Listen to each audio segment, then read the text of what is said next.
Considérée comme une ville stratégique dans les dispositifs sécuritaires du gouvernement congolais, la ville d'Uvira, dans la province du Sud Kivu, est désormais passée sous le contrôle de la rébellion de l'AFC M23, renforçant davantage son influence et sa mainmise dans les provinces du Nord et du Sud Kivu. Il s'agit d'un verrou essentiel susceptible d'ouvrir la voie à l'AFC M23 vers l'espace Grand Katanga, considéré comme le poumon économique du pays. Dans cette offensive, une fois de plus, Kinshasa pointe du doigt la responsabilité du Rwanda aux côtés du mouvement rebelle dans le seul objectif de saboter les initiatives diplomatiques à cours sous l'égide des États-Unis d'Amérique, de l'État du Qatar et de l'Union africaine. Pour établir la crédibilité de ces processus diplomatiques, le gouvernement congolais invite ses partenaires à prendre des mesures urgentes et de coordonner vis-à-vis de Kigali afin de faire le cessez des hostilités dans l'est de la RDC. Dans le même document, le gouvernement a attiré l'attention du Conseil de sécurité de l'ONU, l'appelant à faire respecter sa propre résolution, exigeant le respect de l'intégrité territoriale de la RDC et le retrait des troupes rwandaises du sol congolais. Malgré l'attitude de Kigali, Kinshasa affirme rester attaché aux initiatives diplomatiques en cours. Détérioration de la situation sécuritaire dans l'est de la RDC a coïncidé avec l'entérinement des accords de Washington signés entre Kinshasa et Kigali sous les auspices des États-Unis d'Amérique, alors que ces accords étaient censés valider et encourager le cessez-le-feu souhaité par les médiateurs et plusieurs partenaires de la RDC et du Rwanda. La situation s'est au contraire dégradée, marquée par des accusations mutuelles entre les deux États. Quant à la responsabilité de la détérioration de la situation sécuritaire actuelle, alors qu'une réunion de crise s'est tenue ce mardi 9 décembre 2025 avec plusieurs membres clés du gouvernement congolais, dont le vice-premier ministre de la Défense, Chabani Luko, les ministres des Affaires étrangères, de l'Environnement, des Finances et de l'Intérieur. L'objectif est d'évaluer la situation sécuritaire et humanitaire dans l'axe Kamanyola-Uvira, à plein cœur du Sud Kivu. Les autorités congolaises tirent la sonnette d'alarme face aux bombardements répétés attribués aux forces du Rwanda, qui aggrava une crise déjà dramatique pour les populations locales. Ces actions sont dénoncées comme une violation flagrante de l'accord de Washington, censé garantir la paix et la stabilité dans la région des Grands Lacs.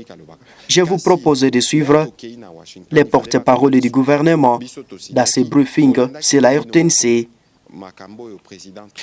En premier, je voudrais vous remercier pour le travail de mobilisation et de sensibilisation que vous faites dans le cadre de Congolais Téléma.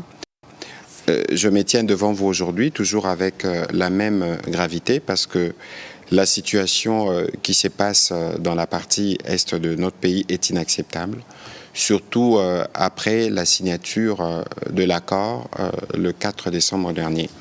Vous savez déjà que pour nous, les retraits de troupes rwandaises et l'association de soutien, de toute forme de soutien en 23, étaient une condition pour que nous puissions penser construire la paix. Nous sommes partis à plusieurs, d'ailleurs, sollicitations du président américain. Nous y avons répondu et nous nous sommes engagés à faire notre part.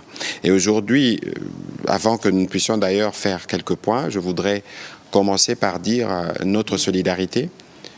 Il y a 2-3 jours, on a déjà commencé à communiquer sur ce qui se passe dans l'axe Kamanyola-Uvira en province du Sud Kivu. Vous avez suivi que hier, nous avons été autour de la Première ministre pour faire le point du sujet et les constats est malheureux parce que nous avons plus de 200 000 compatriotes qui sont déplacés. Je ne compte pas les stocks de 7 millions des déplacés que nous avons déjà pour d'autres conflits et principalement pour les agissements du Rwanda à travers le RDF. Et donc ce soir, nous sommes encore malheureusement dans la difficulté de vous dire que plusieurs compatriotes ont perdu la vie. Beaucoup d'autres sont blessés parce que vous savez que depuis les dimanches derniers, à la suite d'ailleurs du communiqué de l'armée, nous avons fait le point des bombardements et des attaques qui partent du territoire rwandais. Bugarama, et qui ont des cibles notamment de structures civiles, des hôpitaux, des centres de santé, des maisons d'habitation. Ces attaques qui se font avec des engins de la mort, il y a par exemple des drones qu'on appelle kamikazes, des drones suicides qu'on largue aveuglément et qui tuent beaucoup de compatriotes. Et vous savez que généralement pour nos forces armées de la République démocratique du Congo, dans les règles d'engagement, nous tenons compte de plusieurs choses, notamment le fait que c'est sur notre territoire que ces violences se font et ce sont nos compatriotes qui perdent la vie ou qui sont blessés. Au moment où je vous parle, on a au moins déjà recensé 83 blessés. Et ça, c'est sur des chiffres d'il y a 2 jours. Je crois que ça devrait évoluer. D'ailleurs, d'ici la fin de la soirée, on aura des éléments parce que je voulais justement avoir davantage d'éléments de terrain pour pouvoir faire cette communication, parce qu'il faut signaler que la situation s'est particulièrement détériorée à Uvira.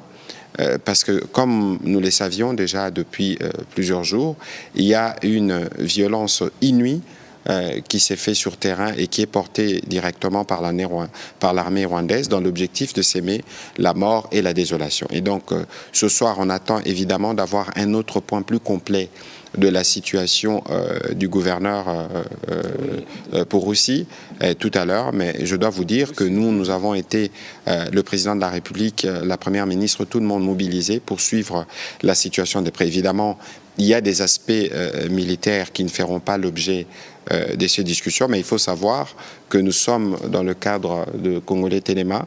Les militaires sont aussi debout et mobilisés dans le cadre d'Ndé-Tolobaka, Bendele Koyate, parce qu'il y a un impératif pour nous, c'est que nous ne céderons aucun centimètre de notre territoire. Et donc c'est ici les lieux de saluer la bravoure et le patriotisme de nos militaires, mais aussi de tous les volontaires qui sont debout et qui opposent une résistance à toutes ces forces hostiles.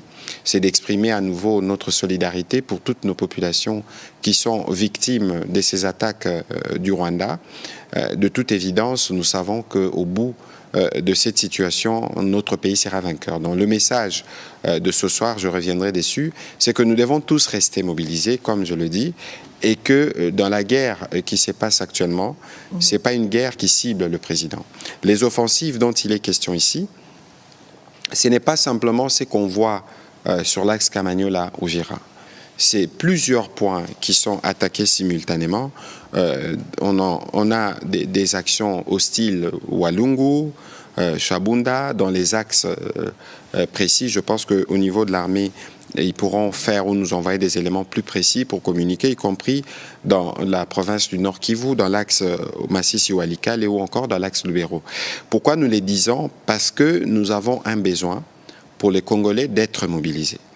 Et lorsque nous venons communiquer pour justement éviter que nos populations tombent dans le piège du poison rwandais. Nous les disons tous les jours parce que la guerre s'est faite à plusieurs niveaux. Mais ce que je dois rappeler ici, c'est la détermination du président de la République et de nos forces armées à s'assurer que nous avons protégé à la fois nos populations et notre territoire. Oui, parce que c'est important parce que ça fuse de tous les sens et chacun mène, comme je le dis, le commentaire est libre, mais l'important c'est de connaître la véritable information. Aujourd'hui, on parle encore des populations. C'est vrai qu'il y a eu un moment, il était question du corridor humanitaire au niveau de l'aéroport de Goma, évidemment, qui n'est toujours pas ouvert. Mais aujourd'hui, Excellence, quelle est la situation de nos populations face à ces violences? Bon, maintenant c'est ça, évidemment, j'attendais de recevoir des éléments récemment, notamment sur les nombres de morts. Mais je vous ai dit tout à l'heure que des chiffres que nous avons reçus d'il y a 48 heures, on était à 83 morts et plusieurs blessés, notamment des enfants, et des femmes. Vous savez que ce sont les personnes les plus vulnérables, les plus touchées. Nous pourrons évidemment revenir dans une prochaine communication avec des chiffres plus consolidés, le temps que le gouverneur Pouroussi puisse les rassembler, nous les donner. Mais déjà, ce qu'on peut dire, c'est qu'il y a plus de 200 000 personnes qui sont déplacées. Et au moment où je vous parle, il y a beaucoup de compatriotes qui sont encore en train de se déplacer pour éviter justement de tomber dans les pièges de ces envahisseurs qui viennent avec le seul objectif de tuer et d'ériger un système de gouvernance par crime. Sur la question humanitaire, évidemment, c'est une priorité pour nous. Vous avez suivi que le président de la République avait participé le 30 octobre dernier à Paris à la conférence humanitaire, mais vous savez aussi que ceux qui, les occupants, donc le père, le Rwanda, et le fils, le M23, gouvernent par crime, ils dénient l'existence de toute forme de crise humanitaire et que malheureusement, ils compliquent la tâche de différentes organisations qui doivent intervenir sur place pour apporter l'aide dont nos populations ont besoin. Mais ceci dit, c'est un défi sur lequel nous travaillons, en plus avec nos partenaires, et nous pensons que nous pourrons desserrer les taux finalement pour arriver à donner l'assistance humanitaire à nos populations. L'accord signé depuis le 4 décembre, il n'y a pas de garde-fou, il n'y a pas de sanctions aux personnes qui ne respectent pas, aux partis qui ne respectent pas, parce qu'on se dit peut-être que c'est signé devant témoins, plusieurs témoins, peut-être qu'il y a des sanctions, peut-être qu'il y a des garde-fous. Ben, de toute façon, nous savions que le Rwanda n'était pas de bonne foi dès les débuts. Ah, dès le début. Dès le début du processus, mais il fallait les confronter jusqu'au bout, parce que nous croyons à la médiation américaine. Évidemment, le président de la République avait eu l'occasion de mettre le point sur la table à l'occasion des échanges à la Maison-Blanche. Et quelques jours après, les faits lui donnent raison en parlant des offensives généralisées qui ont été lancées par le Rwanda, accompagné de son fils, le M23. Et donc aujourd'hui, pour nous, c'est simple. Et d'ailleurs, hier, vous avez suivi qu'il y a eu ces communiqués unanimes du groupe de contact de tous les partenaires internationaux, ça veut dire les États-Unis, la Grande-Bretagne, la France, qui demandent au Rwanda de cesser toutes ces activités et de se retirer du territoire de la République démocratique du Congo. C'est un bon début, mais ce n'est pas suffisant, parce qu'aujourd'hui, le Rwanda ne peut pas se permettre de faire un camouflet au président américain. Je rappelle que la signature a été faite à l'Institut Institute for Peace, comme United States Institute of Peace, mais qui est devenu Institut Donald Trump. Donc c'est la première grande activité qui a été organisée dans ces sites qui porte le nom du président américain. Et donc le fait que le Rwanda sape un accord qui a été salué pourtant unanimement par le monde entier, on a vu les réactions, on a vu la mobilisation du président américain. C'est une preuve supplémentaire, en réalité, qui n'ont aucune considération pour le droit international, aucune considération pour tous ces pays qui, comme nous, travaillent pour le retour de la paix dans l'Est de la RDC. Donc il est évident que ma collègue des Affaires étrangères l'a déjà fait, donc nous exigeons des sanctions pour s'assurer que l'accord produise les effets escomptés. On ne peut pas continuer à laisser prospérer tous ces massacres et tous ces crimes qui sont commis sur des femmes, sur des enfants, de manière impunie pendant longtemps. Et si vous avez lu les communiqués qui est ressorti, ils parlent de ces engins de la mort, de ces drones qu'on envoie sur des objectifs civils, parce qu'il faut s'aimer la terreur. Et donc nous allons nous assurer, dans le cadre de notre action diplomatique, de porter les messages pour s'assurer que les autorités américaines qui sont les garants de cet accord puissent utiliser leur influence et d'autres outils diplomatiques pour contraindre le Rwanda à quitter le sol congolais. Voilà, alors, Excellence, parce qu'il faut comprendre. Président a signature nae, président ya Rwanda pe a yaye devant témoin, mais toyo comment na toyo ki na sima mikolo ba attaque ezongi lisusu ya koleka avant ya on a mituna. Est-ce qu'il fallait réellement signer pour na mona ti signature en pe et memeli ba congolais ngambu makasi? Ça veut dire que biso il fallait to mema ba Rwanda ti na suka. Parce que toyebi ba intention na bango. Intention na bango soki ba accord wana et salamaki na avantage na bisote ba Rwandais balingaki bazala pressé signé. Ce qui est bien, depuis Tobanda Solo, il y a accord, il y a Washington, président Kagame azalaka à l'est. Déjà, à Koma Biloba, mais à Koma Koloba, pe Koloba Kofinga.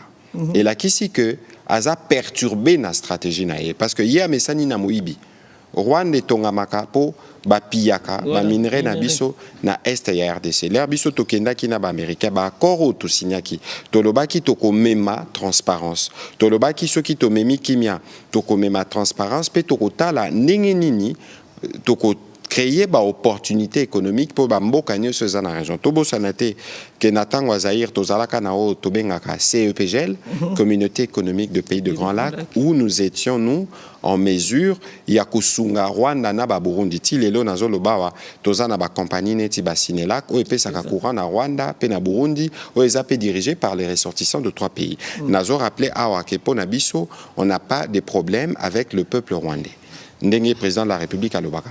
Kasi l'air tokei na Washington, il fallait ba koma na suka. Biso to signaki, bolanda ki pe binomoko. Makambo au président Trump à Lobaki, bolanda ki pe discours. Il y a président Félix Antoine Tshisekedi, discours à président Lorenzo, tona discours à président Burundi. Na rozongi la makambo tali Burundi parce que bango pe ba komi ba cible ya bataka ba Rwanda. Kasi komo na ba intensification abitumba o eza na terrain. Spécifiquement na tangela kibino ba axa na Lopoto, ba axa ba na ba kota ba Walungu kuna, ba kota ba Shabunda, ba kota ba Lubero ba Masisi, ba salaki focus na bango na côté ya Kamanyola Uvira. O ba bombe eza kouta na territoire rwandais. Dans l'air bazo beta ba bombe wana eza ezui.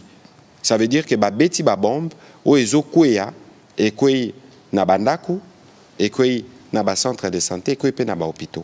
Wana eza ba crime de guerre. O même na tango ya bitumba. Bo respectera ba règle d'engagement. O moni mapinga na biso l'air ba sangajaka ba yebaka ke ba oyo ba koki kozala ba victime collatérale ezana no ba congolais. Ba oyo ba infrastructure ekoki kobeba eza ba infrastructure oyo ya biso ya Congo. Ba wana ba yeka na plan ya kobebisa bakene. Yango ozomona ke parfois ba zwaka mwa espace ya kopusana. Neti na ba information to utaki kozwa oyo nazalaki justement kozela kozwa ba détail ya gouverneur oyo koya sima ba kotaki na ba Kamanyola ti ba kota Uvira kuna pona roya komema mubulu pona roya kopanza. Mais kasi nyonso baza kosala et kozala na tina te parce que biso ba congolais toza mobilisé. Ndenge tolobaka bitumba oyo eza bitumba o etali ba congolais nyonso. Eza bitumba président Félix Antoine Tshisekedi to signa ki accord to kotala makambo accord mais kasi biso moko pe tozo milengela neti ekolo pona ko s'assurer que to protéger intégrité territoriale na biso pe to protéger ba citoyen na biso. Mais si accord avant tout kotana na makambo ba déplacer accord wana est-ce que ça na bagarre de foot liboso miswa batu et bani et yokani. On dirait, bon, bango ba signer la bango accord, tika ba signer. Non, ça veut dire qu'au moni accord et zaneti contrat. Boki kozala na les meilleurs contrats du monde. Mais ceux qui na bateau yo ba signer accord. Bazana bonne volonté, bonne foi, ya ko exécuter accord wanate. Bokozala kaka na kokos. Ozomona, siko non, mutako saote. Biso awa d'abord ndenge tolobaka. Toza na front militaire, front diplomatique, front économique, front judiciaire. Voilà. Tozo travailler na ba front ananyonso. Ce n'est pas parce que tokenda ki Washington ko signé nde to bosani ba front ana ke ba mapinga na biso efoko za la makasi nde to bosani makambo etali justice nde to bosani makambo nyonso. Kasi omoni na ba batoyo ba invitaki na Washington, on avait les présidents burundais. Aujourd'hui, nous savons que le Rwanda s'attaquant en se déployant massivement en tuant des civils innocents pour aller vers Uvira, objectif est Zamoko. Bah qu'il n'est que déstabiliser le Burundi. Donc, bah régionaliser les conflits. Donc, comme on le disait hier. Et ici, je dois rappeler que le Rwanda a 3 enfants. Les M23, les Twirwaneho, na batubaret tabara. Oeza ba structure ba supplétif au bango bazaranango pour na déstabiliser RDC pour déstabiliser Burundi. Et donc ce qui s'est fait là, c'est aussi l'intention du président rwandais. C'est pour ça que il est important que ba américain bango ba se porta qui garant na makambo akoro ba telema. Déjà J'ai parlé tout à l'heure du communiqué qui a été fait, c'est un bon signal. Mais il faut qu'il y ait sanction, une mesure diplomatique forte pour que Rwandais batika agissement dans cette région de l'Afrique centrale, parce que on a besoin. Il y a que Kanamakambo et l'économie. Bobo Sanate que na Washington. Tout ça là qui accord au Ifozongi sa kimia. Tout ça là qui accord au Yosoki kimia et zongi. Toko tala nengenini toko créer on a lopoto balobaka cadre d'intégration économique régionale pour na créer ba opportunité pour na ba population. Mais pour na kokomawana avant kokomawana il faut d'abord kimia et zonga. Après l'occupation de Bukavu en février 2025, le gouvernement de Kinshasa avait désigné la ville Uvira comme siège provisoire des institutions dans les zones encore sous contrôle du gouvernement dans les provinces du Sud Kivu. L'AFC M23 soutenu par le Rwanda et son armée a désormais pris le contrôle d'Uvira et inflige selon le chef de la diplomatie burundaise une gifle à Washington. Seulement quelques jours après la signature des accords, ça s'est ramené la paix dans la région de Grand Lac. L'évolution de la situation sur le terrain, la médiation qatari a envisagé d'ouvrir un nouveau roue de discussion entre Kinshasa et l'AFC M23. L'annonce en a été faite par les autorités du mouvement rebelle.